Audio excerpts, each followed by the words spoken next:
शरद पवारांना घोडा लावताय, अजितदादा पवार घोडा लावताय. शरद पवार आता पहिले राजकारण केलंय पुरा 50 वर्षे. एक दोन मुलं आहेत ते शिक्षण फी माफ केली पाहिजे. ते बहिणींना पैसे देण्यापेक्षा सरकारकडनं बहिणीचे पैसे मिळाले, चांगलं झालं, फायदा झाला आमचा. कसं चाललंय काम? काय चाललंय की खेळी जायचं.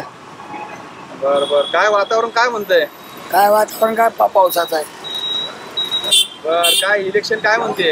इलेक्शन काय म्हणते? इलेक्शन काय मोदीला काढा ना. हा, मोदीला काढा. फडणवीस कुणाला? फडणवीसला काय फडणवीसला काढा ना मोदीला. का पण? का पण म्हटलं तर चांगलं झाल्यानंतर भारताला गोळ्या पडतात. दुसरं काय राजकारणामध्ये काय झालं? भारताचं चांगलं केलं त्यांनी. असं काय आता खाल्ले नेते करणं गेल्या काय फरक पडणार आहे? खालचे इकडे निघून सगळं खाऊन जातात. एकतर्फे त्याला काढा ना पुरा अख्ख्या भारतामध्ये. मग तेव्हा भारताची सुधारणा होईल. इकडं शरद पवारांना घोडा लावताय, अजितदादा पवार घोडा लावताय. शरद पवार आता पहिले राजकारण केलंय पुरा 50 वर्षे. काय सगळं महागाणी करून ठेवला होता त्यांनी. आता तर महागाणी वाढणारच. ज्याच्या एकाच्या घडी 12 ट्रक आहेत, 12 बस आहेत, सगळं वाढणारच ना. आता लोकांना सगळ्याला कसं लोकांना सगळं क्वालिटी पाहिजे, भाव वाढणारच ना.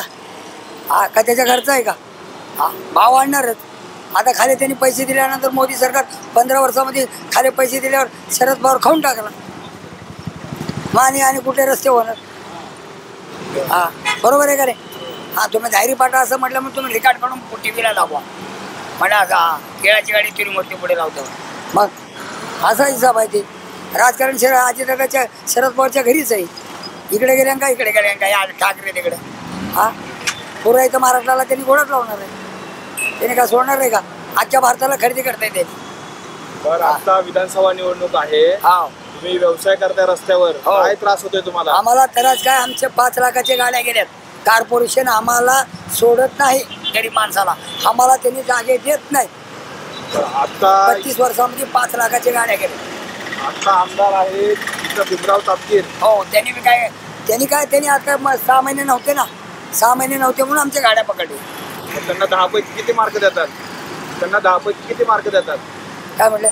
10 पैकी किती मार्क देतात भीमराव तापकीरांना कामावर? त्यांच्या कामावर आम्ही हे त्यांनी मार्केटचं माल आणतोय. नाही, भीमराव तापकीरांचं काम बघितल्यावर त्यांना 10 पैकी किती मार्क देतात तुम्ही? आम्ही लय मार्क देणार. किती? 100 पैकी 100 देणार. चांगलं काम केलं. भीमराव तापकीरांनी चांगलं काम केलंय. आता त्याला वरले देण्या गेल्या. तिकडे गेलं एवढं शेंगड रोडा केला नाही. आता इथं भीमराव तापकीरांच्या समोर मयुरेश वांजळे पण आहे. वांजळे तर ऐका, आणि सचिन दोडके पण आहे. दोडक्याचं नाव बी काढू नका आपल्या पुढे. सरळ आधू वांजळेच्या पोराला तुम्ही काढा. त्याच्या बापानं हे केलेलं आहे. 12-15 वर्ष झालं वाढलेले होते. त्याने घाबरून काढलं नव्हतं. त्या पोराला काढलं तर लय भारी होणार. BJP करतात त्याला काढलं तर भारी होणार. काय टेन्शन नाही. बोला बाबा, काय वाटतंय? काय वातावरण? काय नाही, ते वातावरण काय आहे, जे काय होईल ते होईल. आता काय सांगू शकत नाही. एकंदरीत तुम्ही एवढे वर्ष निवडणुका पाहिल्या असतील. हो. कसं वाटतं या 5 वर्षातलं राजकारण बघितलं? जरा थोडंसं हे डळमळीत दिसतंय. म्हणजे कोणाला असं मेजॉरिटी मिळेल असं वाटत नाही. 2009ला रमेश वांजळे इथून निवडून आले होते. त्यानंतर सलग 3 वेळा भीमराव तापकीर आले. त्यांची कामगिरी कशी वाटली, त्याबद्दल काय वाटतं? भीमराव तापकीरचं खडक वाचल्यामध्ये केले थोडं काम, असं नाही आहे का नाही? त्यांना 10 पैकी किती मार्क देतात?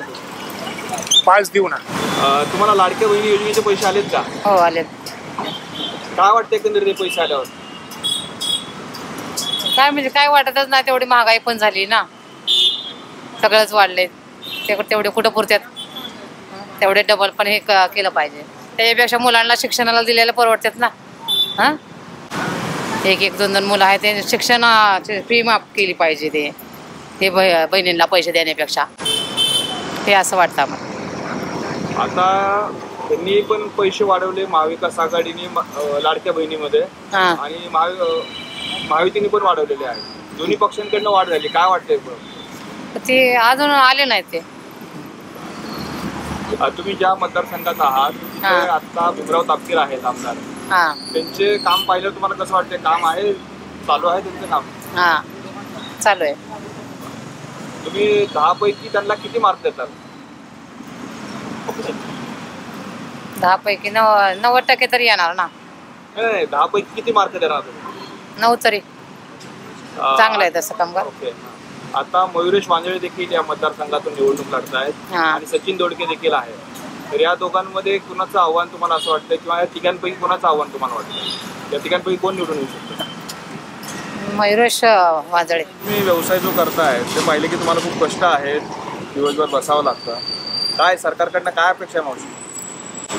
सरकारकडनं बहिणीचे पैसे मिळाले, चांगलं झालं, फायदा झाला आमचा आणि पुढं पण फायदा व्हावा असं आम्हाला वाटतंय. पण 1500 रुपये दिलेत, पण तेलाचे भाव वाढले, स्टॅम्प ड्युटी वाढली.